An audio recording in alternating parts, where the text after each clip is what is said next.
Well, hey there, everyone. Hey, wherever you happen to be tuning in from, can I just say we are so glad that you chose to come and spend a little bit of time here with us. And hey, welcome to a conversation that we are calling Back to the Future, because we're children of the 80s. Don't hate. We're just awesome. That's all there is to it. But no, really, we're calling this conversation Back to the Future because at least here in the state of Indiana, we are starting to turn the corner and we're beginning to explore what it looks like to re-enter our worlds. And yet the thing we know for sure is there is no going back to what we left. There is only going back to the future. And the future in so many ways is going to be very different from the reality we left just a couple of months ago. And I know for those of you who hate change, please hang on a second. Don't change the channel. We want to just process this a little bit. Because here's the thing. If we step into this new future, if we step into this new world unprepared, we are going to find ourselves super disappointed by unmet expectations we didn't even realize we had. We're going to find ourselves disgruntled by the crazy behavior of people that veer from what we think should be common sense. Because this season showed up and it snow globed. It shook the world as we know it, and things are going to be different. I'm just telling you. There's that friend that you've looked forward to seeing for a couple of months, and you are going to go in for the hug, and that friend will straight spray you with disinfectant. Things are going to be different. That could affect your relationship. You're going to want to hang out with people and have them over to your house, and they'll come over to your house wearing their hazmat suits, and they will sit 6.1 feet away from you on their folding chairs that they brought as they sit next to an open window at your house. And you will know right away that your desire to show them the pandemic clip from YouTube is probably not going to be a good idea. Things have changed a little bit. Yeah, you're going to go back to your kids' sporting events and you'll be surprised when you're told, I'm sorry, only one parent can come in and watch this event. So please choose your daughter's favorite parent, right? And then it will occur to you, but if you can't go in to watch this sporting event, that's less money for the venue, which means we're going to have to probably pay more money for overhead costs with our team. Life is going to look a little bit different. You're going to go to the store talking about, I only have 10 minutes over my lunch break. I really just need to go in and get one thing. It's a delicate product, but I've got to go in and get it now. And you'll be shown to the line 6 feet apart because you have to wait because right now there are too many people in the store and you will find yourself agitated. That is unconstitutional. And for those of us who've been saying, oh, I can't wait to get back to church. Yeah. Until you're told, I'm sorry, but you're going to have to go sit in this overflow room because we've reached the social distancing maximum capacity. And oh, by the way, the section for masks is over here and the section for non-masks is over here. I'm sorry, did you just sneeze? Yeah, it's allergies. Mm-hmm. And hey, this is not personal, but I'd really rather your kids didn't come close to my grandpa because we have a situation that's brewing over here. And I don't understand why you're wearing a Jesus Loves Vaccines t-shirt. Would you please take that off? I'm just telling you, things are going to be different. And if we just haphazardly walk back into this new future without processing it a little bit, we run the risk of being discouraged, maybe even derailed a little bit by this season. And so we wanted to have a conversation called Back to the Future to start to look at what it might be like for us to prepare ourselves to walk into this new stage of life on purpose, with purpose. Thankfully for us, we have the reentry script of reentry scripts. Come on, somebody. We have the ancient almanac. We have God's word itself. It has been time tested. It's good for every era, past, present, and it will be good for the future. It's good for every situations that we can predict and the situations that are going to be surprising to us. We have the script to help us navigate what reentry looks like. We may be stepping into a new world, but we have the privilege of standing on old truths. And so as I thought about this and process with our elders, I was drawn to a text of scripture here in our reentry script that I think gives us some timely principles if we are going to reenter on purpose with a purpose. And if you have a copy of the Bible, I would invite you to turn to Romans chapter 12. That's where we're going to be today, Romans chapter 12. And I'm going to start reading here at verse number 1. Some tips for re-entering a new world. Here's what it says. Therefore, I urge you, brothers and sisters, in view of God's mercy, to offer your bodies as living sacrifices, or as a living sacrifice, holy and pleasing to God. This is your true and proper worship. So this chapter opens with the Apostle Paul, the author, making an urgent plea to God's people. This is not like, hey, do me a favor. This is not like, oh, it surely would be nice if you would consider this possibility. No, he is saying, please, I am begging you. And the thing he is begging is that God's people would go all in and live all out. He says nothing else makes sense. I am begging you, go all in, live all out. Nothing else makes sense. The way the book of Romans is designed is that for the first 11 chapters, the Apostle Paul spends time just unearthing and unveiling and uncovering this massive show and tell of all the glorious realities that are true about the followers of Jesus Christ because of what Jesus Christ did for us on the cross.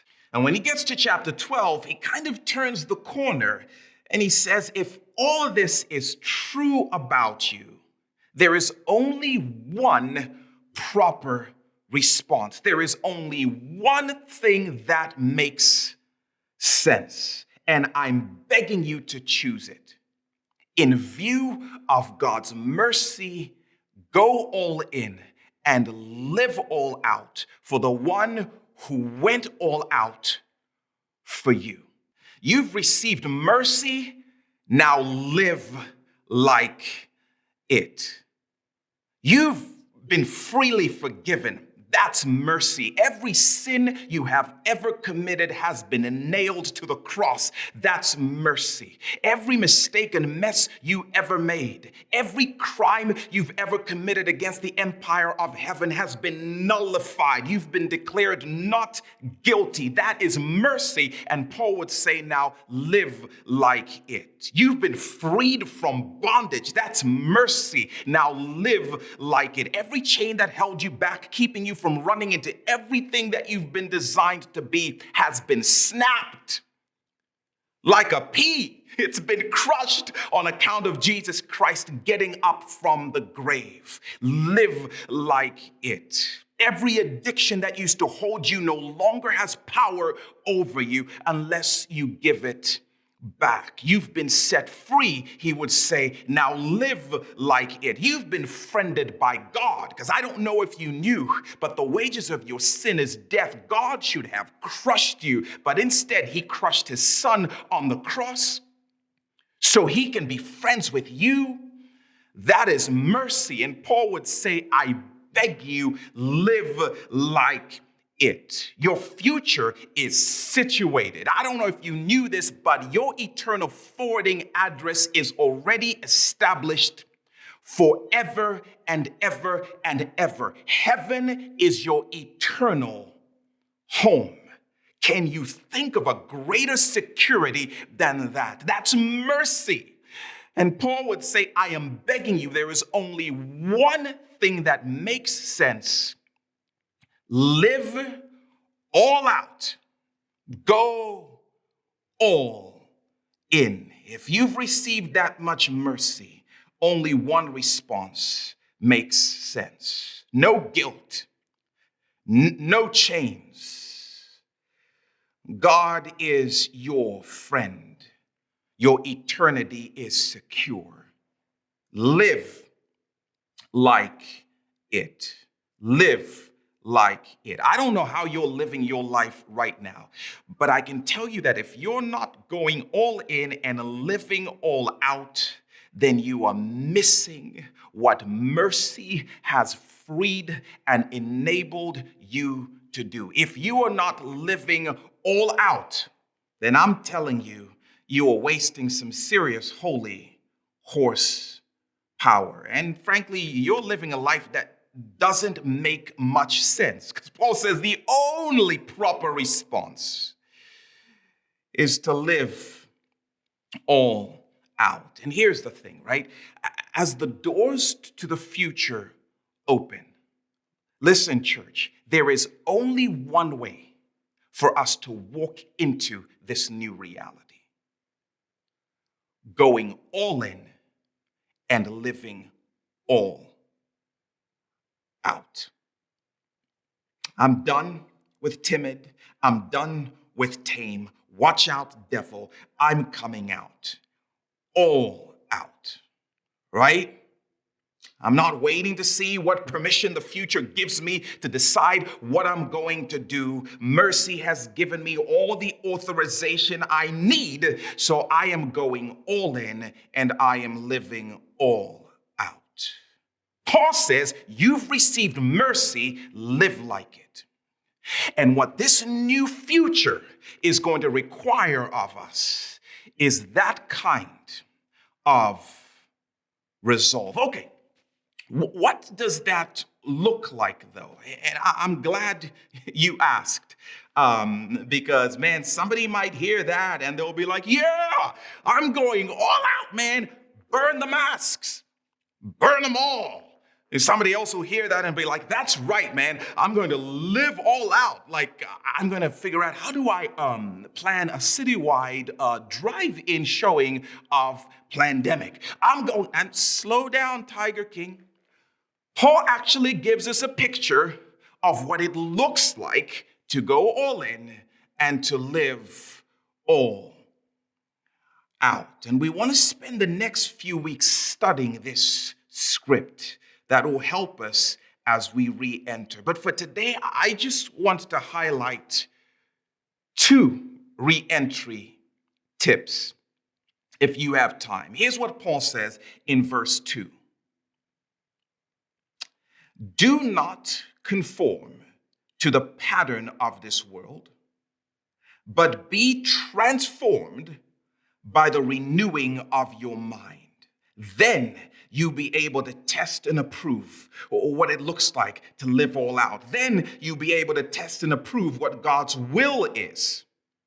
His good, pleasing, and perfect will.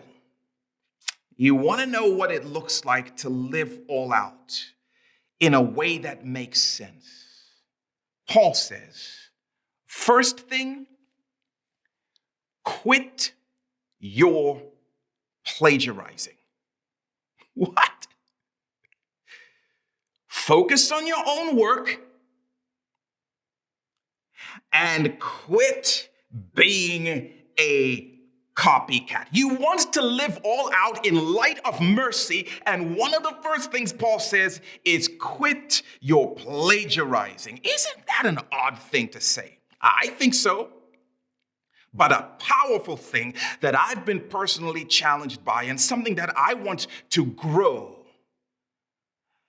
in. Paul says, stop conforming to the pattern of the culture around you. Stop copying what everyone else is doing. Quit your plagiarizing. The idea of conforming is this idea of fashioning myself or forcing myself to fit someone else's picture.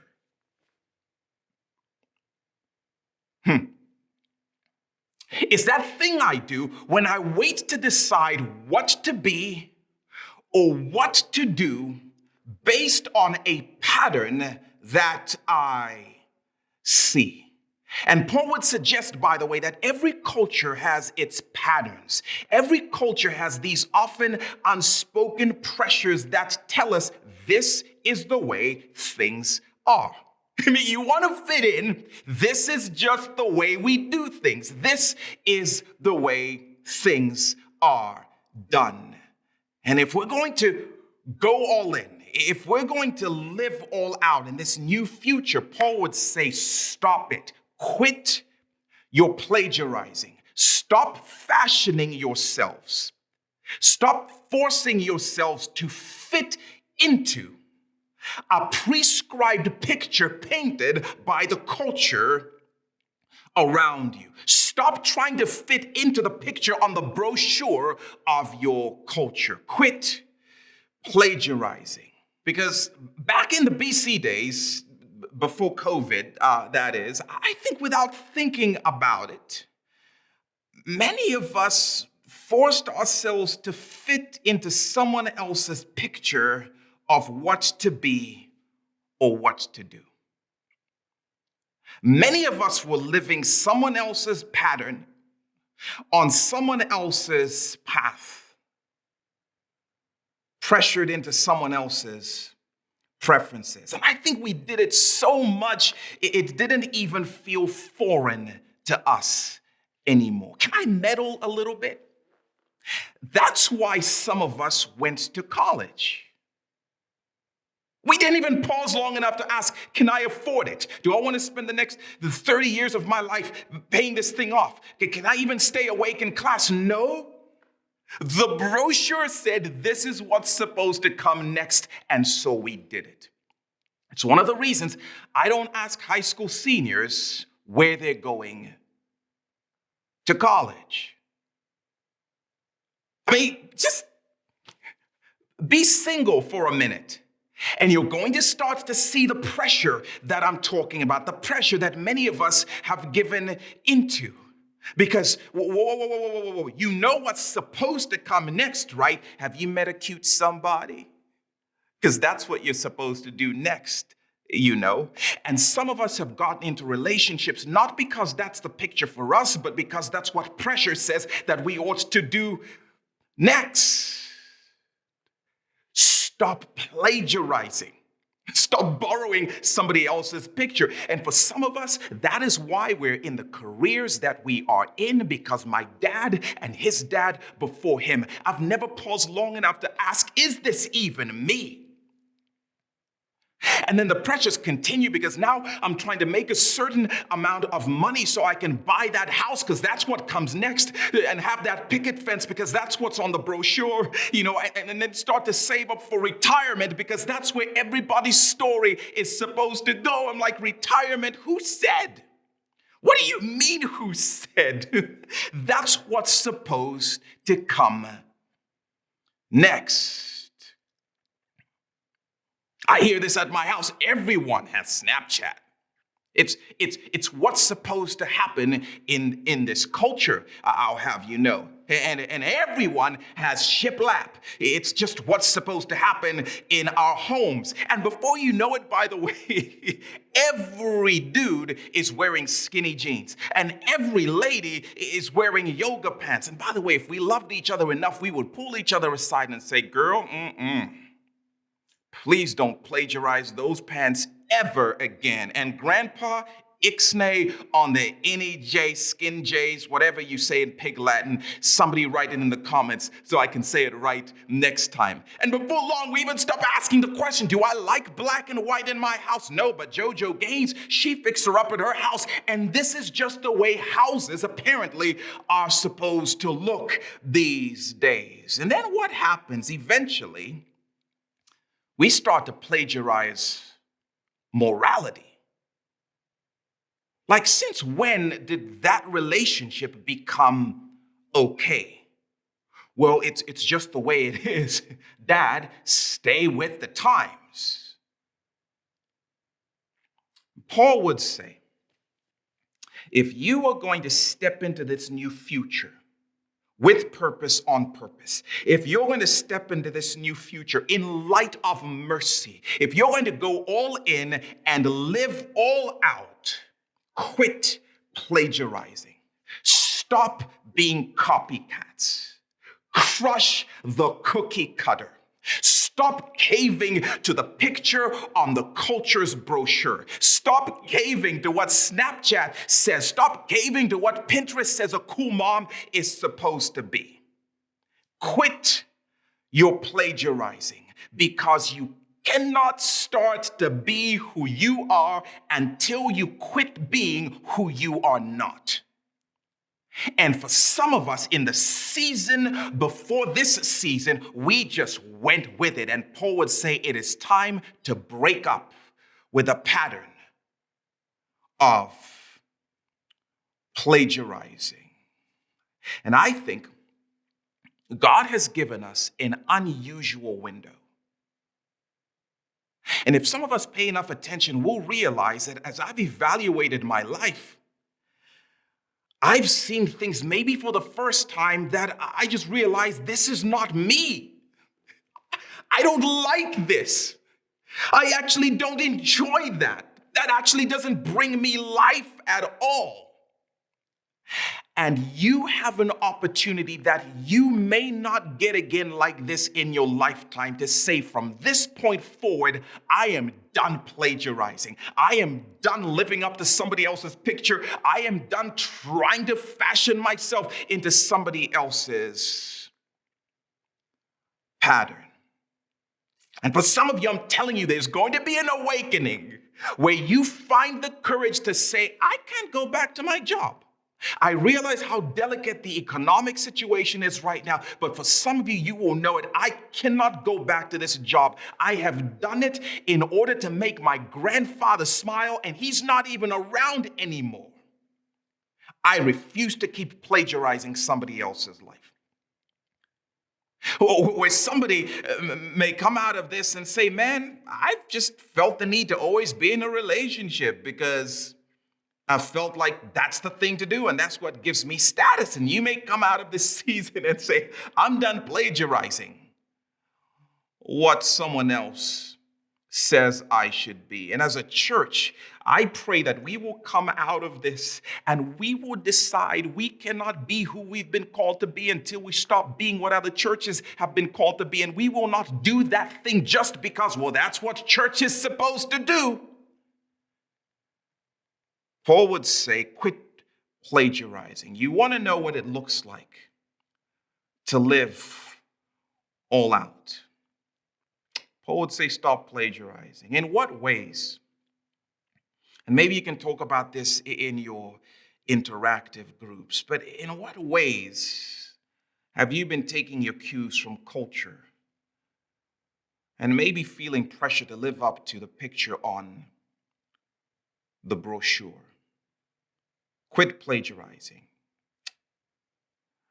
And then Paul says, and upgrade your picture. Upgrade your picture. Look at what he says. Again, Romans chapter 12, verse 2. It says, do not conform to the pattern of this world, but be transformed by the renewing of your mind. Upgrade your picture. There are a lot of things I do these days that just make me feel old, but one of them is just realizing how much I hate change, which is one of the reasons I just do not update anything until I absolutely have to. And even then, I'm like, nah, I don't trust updates, which is one of the reasons I've not been able to play Boggle on this trusty iPad in over a year. Matter of fact, most apps on this thing don't work because the software is outdated, and I just refuse to do it. I'm the guy who would just continue to press like install tonight, or try again later, or try again later. And months later, I'm just still hitting try again later because I don't like change very much. Now, that may be fine for my iPad and my other devices, but it is terrible when it comes to the mind. Paul uses these words to be transformed, and he uses the word to be renewed.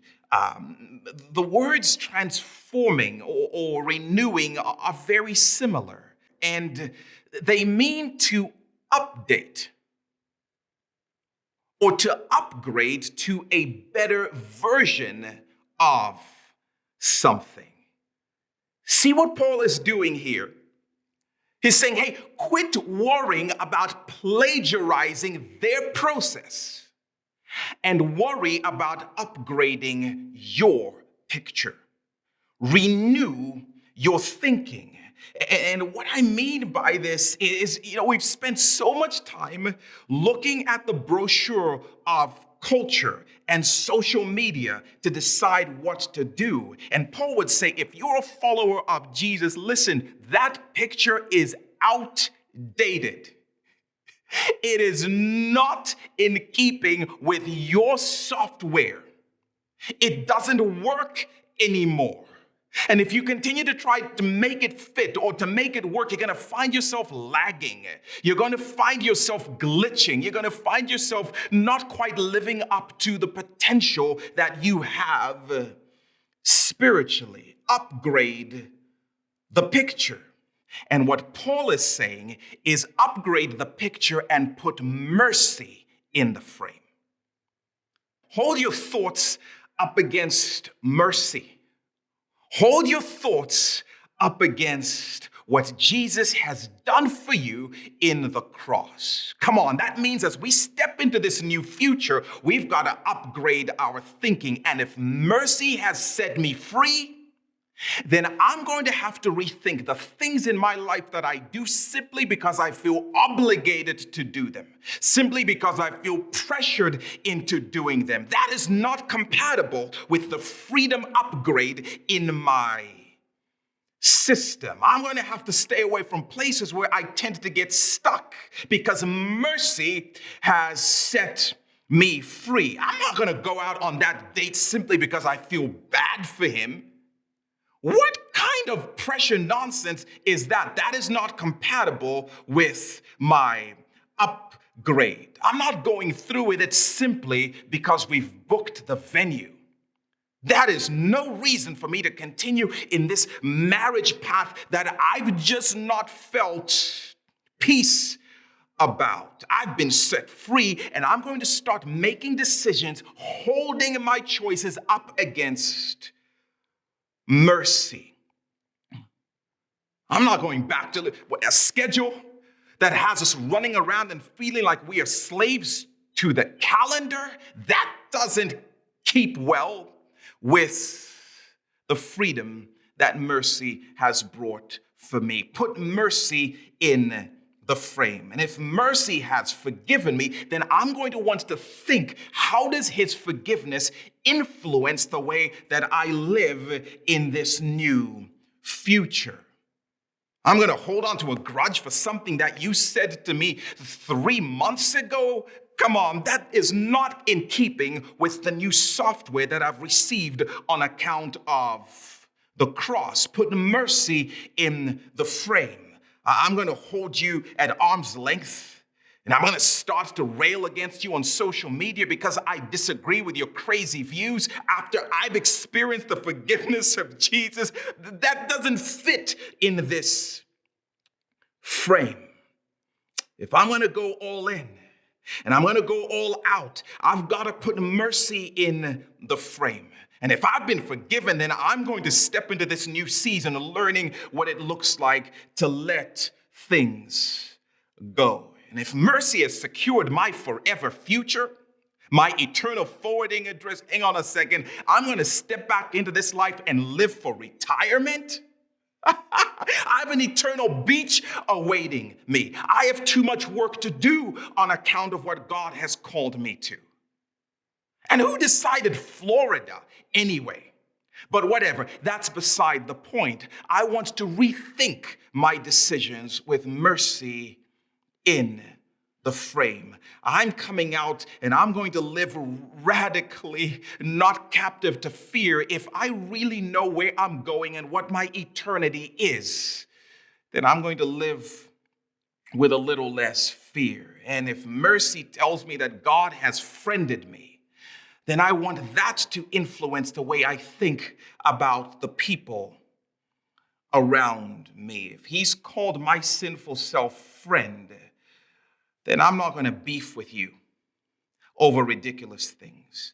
And I'm definitely not going to hold you at arm's length because of the color of your skin or because of your cultural background. That doesn't fit with mercy's update. Paul would say to us, hey, if you are going to live all out, if you are going to go all in, quit plagiarizing and upgrade the picture. Make your decisions based on what Jesus has done for you. Put mercy in the frame. Isn't that what he says? In view of God's mercy, go all in, live all out. And I'm telling you, I feel like God has kind of crashed the system for many of us and is giving us an opportunity to decide which apps are we going to reinstall. And I say this because there's been so much talk about getting back to normal.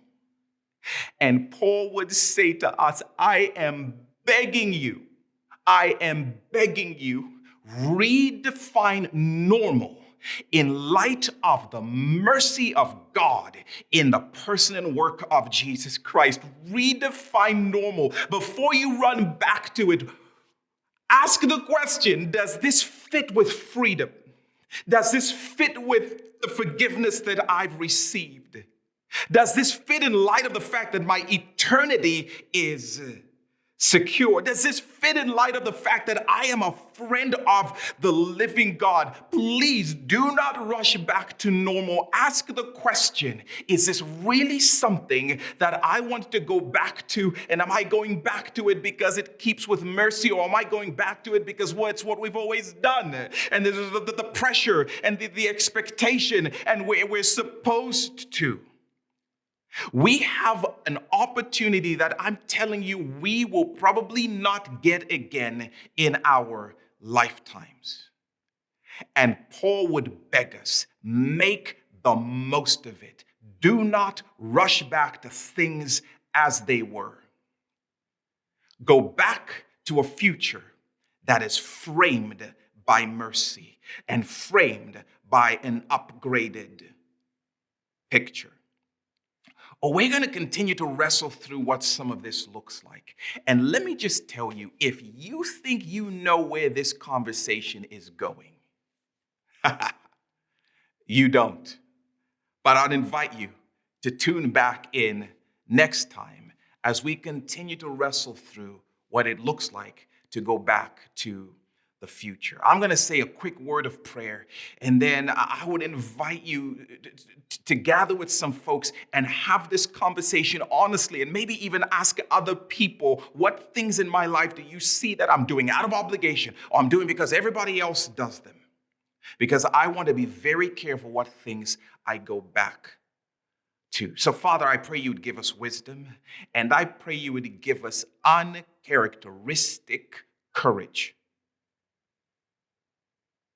to quit copying what everyone else is doing and to upgrade our picture and live in light of freedom and live in light of forgiveness and live in light of forever and live in light of our friendship with God. May our lives be different because of the cross.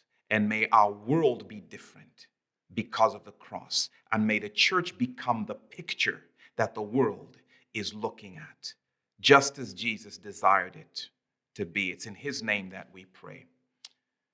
Amen.